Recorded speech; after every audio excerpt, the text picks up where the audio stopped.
Good afternoon everybody, and the warmest of welcomes to this week's Turf Talk. Hope everyone's keeping really well. Beautiful day at Tillers, and today it is demonstration day once more.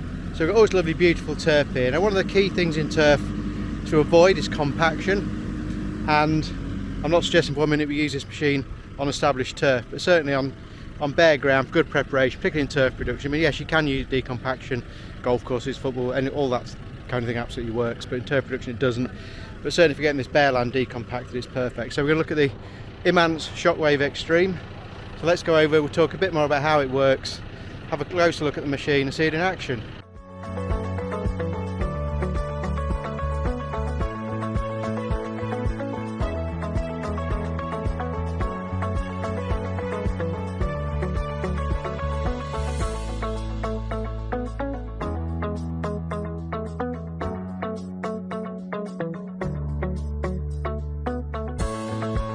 Let's talk briefly about compaction and why it happens.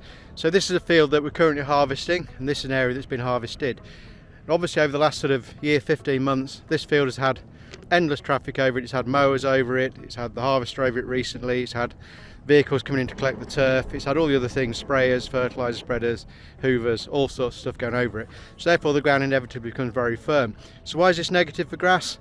Well, a couple of main reasons really. Number one, if the soil is too compact, the roots can't go down and reach the moisture level at lower heights. So therefore, you know, we end up with a weaker turf and a slightly more stressed out turf. But also things like rainfall, anything like that, the ground's compact, the water's not getting away, and again that's detrimental to the health of the turf. So there are two real key things that it does. Then we look at the area that's been decompacted already. You can actually see it starting to rise. So we'll talk more about how this machine works in a moment. But decompaction, so important for healthy turf.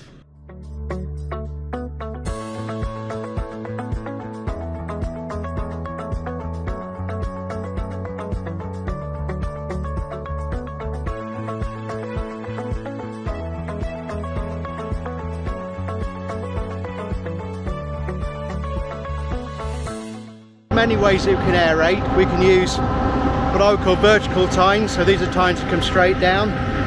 This one here is what we call linear aeration, so it's creating lines. Now what it's doing is each time the tine goes in the ground, it's slightly going side to side, shaking the soil, breaking up that pan of compaction. You can feel walking on it straight away just what a difference that's made. So very effective, you know, it's a good big machine. It's testament to the strength and quality of this machine that's coming into this field. This area's had no water for quite some time now because it's been harvested, it doesn't need it, and at the moment we're being very responsible with water usage and really prioritising where it goes for obvious reasons. But while it's as dry as this, it's a great time for decompaction because the soil is going to break up so much better. It's going to shake it side to side nicely and do exactly what we want it to do.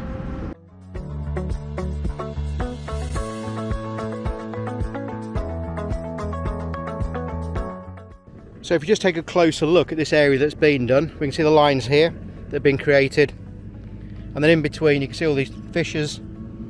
See here, all the fractures there in the soil. This machine is absolutely doing its job, and it's breaking up the soil, so the next crop that goes in here will have some good healthy decompacted soil to let those roots go down. Can't ask more than that.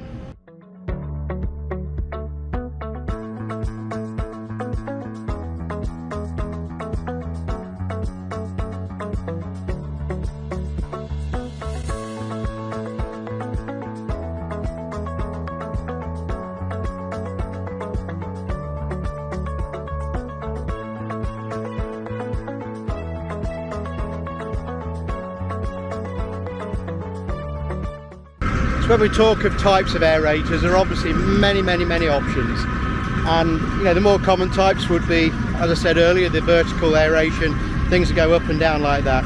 So something like a vertidrain that works with an action of tines in and heave upwards. This one is moving the decompacting by going side to side as opposed to heaving it upwards like that. So it's shaking this side to side, raising it ever so slightly. I'm walking on it now and I can feel that it's lifted about an inch, which tells us it's absolutely 100% doing its job. Of course, other things like slip tining you can do, all these sort of old-fashioned methods like that are still out there. But for what we're doing here, like I say, a lot of heavy traffic over here during production. this machine is taking all that compaction out and doing an amazing job.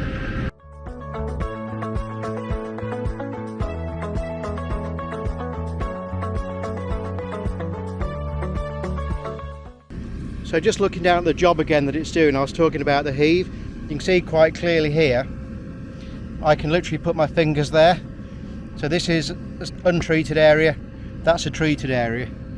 So it's gone in there, as I say, it's shaken the compaction out, decompacted it, decompressed it, and done a fabulous job. Why do we choose linear aeration over vertical aeration? Well, simple answer is we don't. We actually do both of them. So it really depends on the soil type, the severity of the compaction, and our own instincts, and there's years of it at tillers, remember, on what we need to do to create the best sort of opportunity for the turf going forward in the next crop. So in this particular situation, we're using the linear aeration. We feel it's just shaking the ground enough and just creating that nice shockwave through the soil just to decompact and give us those fissures that we're really looking for. So the key word there is shockwave, hence the name of the machine. It's exactly what it's doing.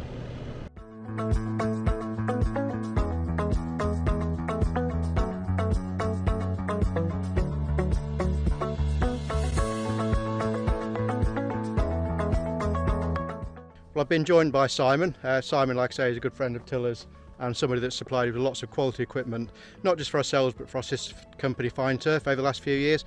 So we run a fleet of 3 smaller shockwaves at the moment. What's the difference between them and this one, Simon?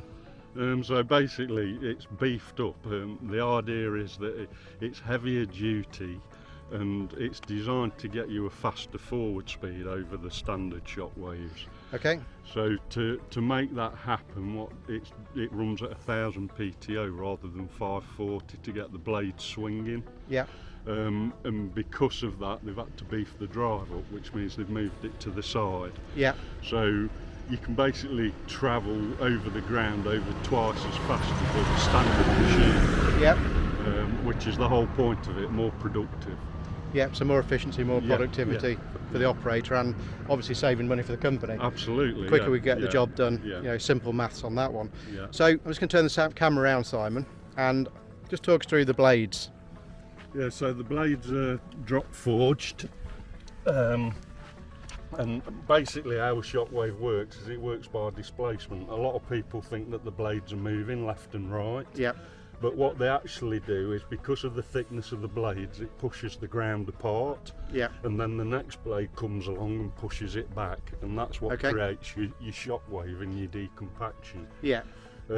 This particular one will go down about 15 inches, which in most cases is pretty pointless, to be honest. Yeah. Generally you want to be sort of 8, 9, 10 inches maximum, really. Yeah, and that's going to depend on the level of compaction and the soil type that you're using.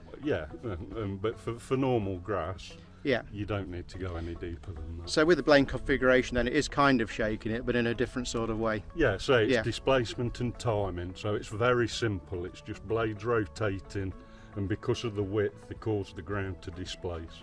Excellent. Yeah. That's done a great job, Simon. Really impressed with the demo. And, you know, once again, thanks for bringing it and showing us. Much appreciated. No problem. And, you know, who knows, we might even buy one. Let's wait and see. Yeah. Thanks, Simon. Cheers, thanks.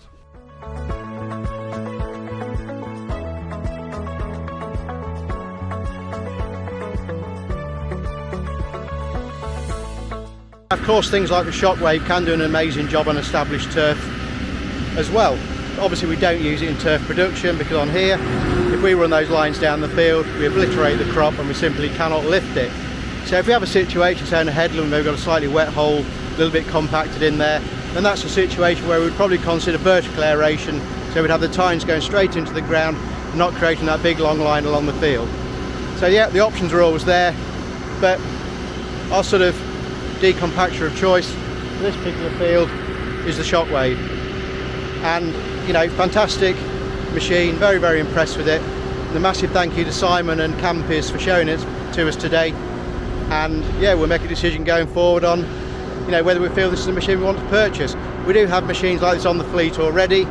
However, as always with tillers, we're trying to modernise, we're going to keep up with technology, performance and everything else, and moving forward, that productivity, that efficiency is what's going to be absolutely key for the business.